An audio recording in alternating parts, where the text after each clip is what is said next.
In this video, you will learn what are various ways to troubleshoot your Netgear Range Extender device EX3110 in case if you are unable to connect to your PlayStation or faces an error, or maybe a weak signals. The first thing that you can do is try rebooting your Netgear Range Extender and your router. Second, if this does not solve the problem, then try factory resetting your Netgear Range Extender. Or set up your Netgear Range Extender again. The third thing that you can do is make sure that you are using the latest firmware version on your Netgear Range Extender. If you do not know how to update firmware, watch one of our videos on it.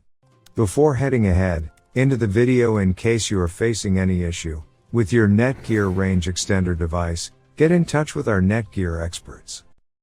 Thanks for watching our video, and do not forget to like, share, and comment on the video, so that you never miss any video from our channel.